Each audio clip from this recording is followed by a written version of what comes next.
what we're trying to do is expose the ticket platform to our timers because our timers are kind of our best sales and marketing channel.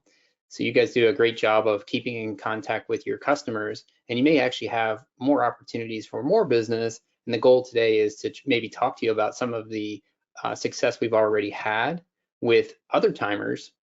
Maybe you can replicate that, or maybe it puts a light bulb in your head to say, oh, I know someone that does events like that. And just a couple other things on here is Allison's going to go over kind of an in-depth walkthrough, and Matt Avery, our race day expert here, is going to go through our app as well as our point of sale capabilities. So at the end of this, you should really feel confident about why and who might be a good fit, and then how the system works start to finish. So here's a couple examples. Some of you may be, heavily involved with cross country and track. So the first two examples here is the Hoka Festival of Miles. Some of you who are more into the professional running scene may be really familiar with the Festival of Miles. It's typically broadcast live. There's typically some pretty high caliber mile and 5K men's and women's races that they broadcast. And they used our platform to sell tickets this year. Big River Race Management kind of helps manage this event, and we're able to move them off of another ticket platform and onto this ticket platform. Then on the right-hand side, some of you may be familiar with the Adidas Outdoor Track Nationals that were in Greensboro, North Carolina. This is a full weekend event. So there was Friday, Saturday, Sunday, and full weekend passes that were sold. This is an extremely popular event. If any of your kids have ever participated in any sort of national championship, of course you want to attend, and however long you need to be there. I think they had nearly 5,000 tickets sold. So the platform scales really well. And this page looks just fantastic to me. I really like kind of the black against the neon green here. So a couple other examples here are maybe more traditional to what all of us might think of like why we buy tickets, which is a music festival, a bourbon and blues festival. So many of these events are combinations of things that we all enjoy, which is music and food. So these are going to be a little bit harder to sell, but some of you may have really close relationships with an event that has a music festival tied to it, or they're adding a music festival to that. And that's where your relationship with the race director to say, hey, I can actually help you with not only timing, but also ticketing for the festival. And we've had quite a bit of success with getting introductions to that, and love to talk to more people about how we could help them with ticketing.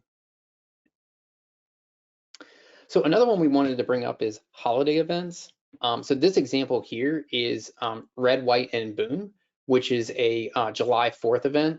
So there's all sorts of different types of holiday events. St. Patrick's Day, we have July 4th, we have Labor Day. There's all sorts of festivals that might be going on depending on where you live and the time of year that's more popular for different types of events. Again, they may be tied to races, and this is why we're kind of showing this to you to hopefully maybe open those gears up a little bit to say, hey, maybe some of these events that are tied to holidays also are selling tickets. And the other thing that's kind of interesting is that many small towns that have put on festivals in the past have typically been free, so they're not great fits for tickets. Well, many of them are coming back saying like, we really need to charge $5 or $10 to keep the event going because we can't afford to just subsidize all the costs. So there's likely going to be more opportunities for events to be selling tickets that maybe were free in the past. Some other examples would be nonprofits that you work with. A couple on here is Clams for Cures, which is a big clam bake, and Together in Teal. So all of us on the call work with many nonprofits, and quite often they have other events such as galas, something related to food, or get-togethers that are a little bit more maybe reserved. So they may only have 100 or 200 tickets. But they may really appreciate your help and your relationship with them because their current ticketing system, they don't have anybody to ask questions to. And we have some really great features for nonprofits. So while you're buying your ticket, you could make $100 or $250 contribution and then get a free ticket. So these are unique capabilities that are similar to registration that most ticketing companies don't offer. And then the other thing is that they may struggle with check-in for their event. And we've got a fantastic check-in app that they may not have any idea how to use, and it would take you 5-10 minutes to teach them how to use it. So another example that's really interesting, we've seen this more across country, but this could be for lots of different types of events where the event itself is free, but they need to pay for parking. And so parking is, typically, hopefully inexpensive. In some places it can be quite expensive, but typically in that $5 to $15 range. And they may want to try to pre-sell that parking so that they can have 2 lines. If you've already bought your parking pass, come through, scan the QR code and get you through the line. If you haven't, you could put a QR code up for the line so people could scan that. A lot of these groups are trying to avoid cash because cash involves cash drops. So, imagine a volunteers collecting $5 every 20 seconds. At a certain point, and maybe it's every hour, they need to drop that cash off securely. And so sometimes that involves having like the police, kind of help with that cash drop off. Also, volunteers just may not be comfortable carrying that much cash or other people's cash. So, and making change and things like that. So we're seeing more people inquiring to us about that. So if you're working some cross-country meets this fall and they have to pay for parking because the state park requires this, our ticketing platform could be a really good fit for that.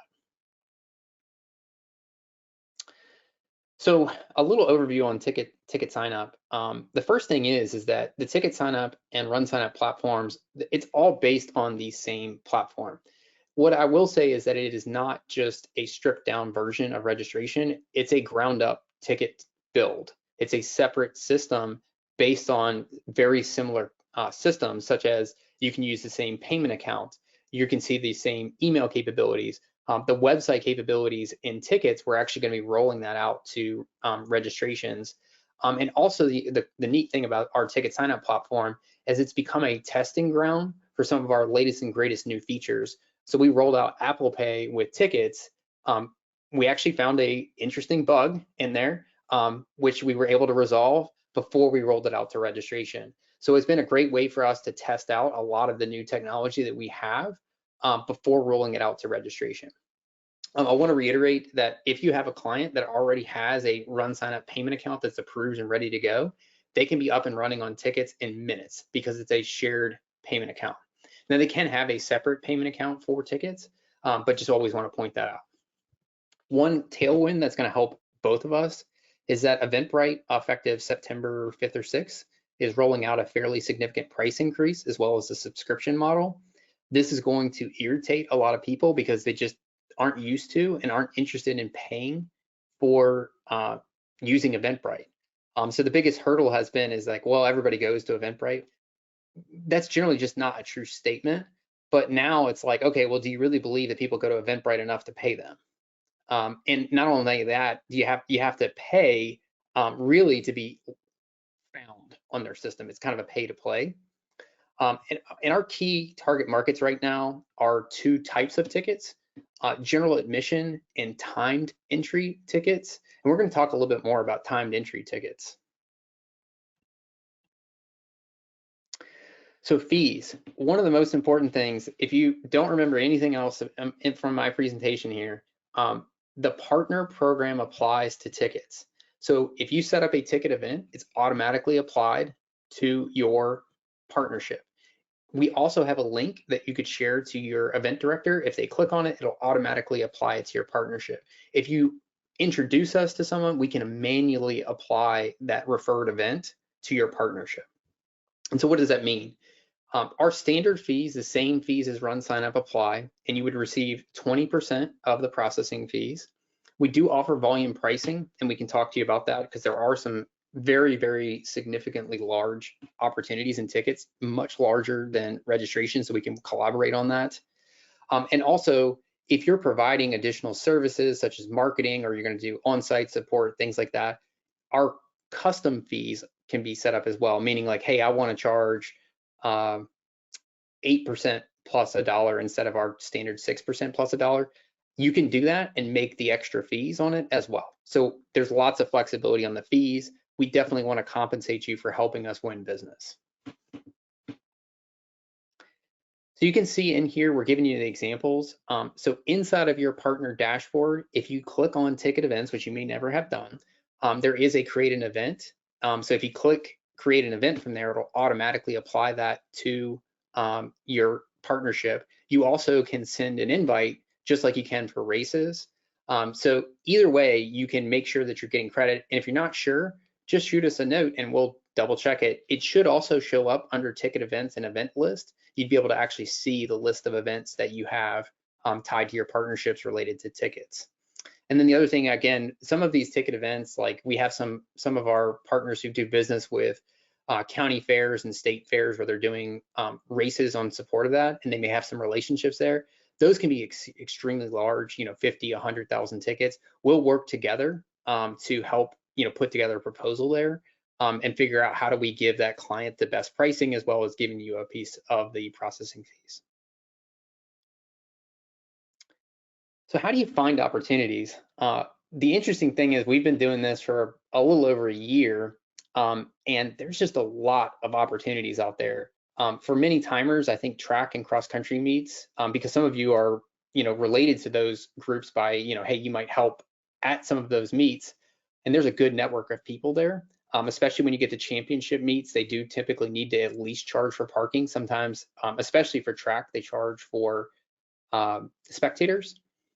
The other thing to think about is parks and rec departments, chambers of commerce, any sort of local group that you have a relationship with that puts on, small to medium-sized festivals. They're typically not very happy with their ticketing platform. And as you know, by working with us on RunSignup, a lot of the battle is just helping people get set up correctly. Because once they're set up correctly, it's a lot easier to help them if they're not collecting bad data or just not having their event set up correctly from the get-go. If you're working at events that have festivals, those are great opportunities. If you do events with breweries, wineries, distilleries, a subset of these do a lot of events. Some do zero, and like the only thing they do is like trivia night, which isn't a great fit. And then others do fairly large 3,000 to 5,000 person festivals 2 or 3 times a year. And they might really appreciate you having a conversation with them. And maybe it's just introducing us because they may not be very happy with their ticketing platform. And then the last one is sporting events. So sporting events are kind of the really low-hanging fruit if you can get those conversations. So we work with a group out of Minnesota that's actually helping put on the World Cross Country Ski Championships. And they have general admission tickets, grandstand tickets, and VIP tickets. They sold those tickets in July for the event in February and sold out in, I think, less than 24 hours. We've had lacrosse tournaments, baseball tournaments. We're starting to have some conversations with some timers who have really tight relationship with their high school and talking to them about doing, lots of different ticketing events at the high school. Those sales are going to be a little bit harder, but if you already work at the high school or the middle school and they're just dying on the vine on ticketing, that's probably a good opportunity to talk to them as well. So the other things we wanted to point out is, so we have 2 team members, Jake Unger and Sarah McMahon, who are totally focused on ticketing. They are very knowledgeable on RunSignup, answer a lot of questions on RunSignup in terms of helping customers who are using both platforms. So you may get a phone call from them, you may see an email from them.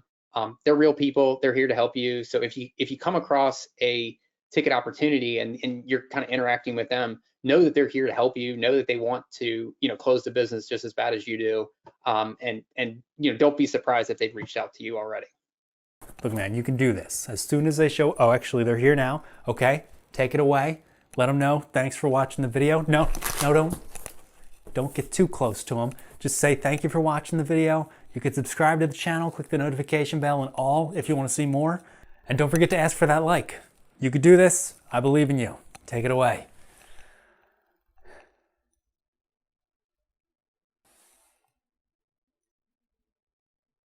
Well, we tried.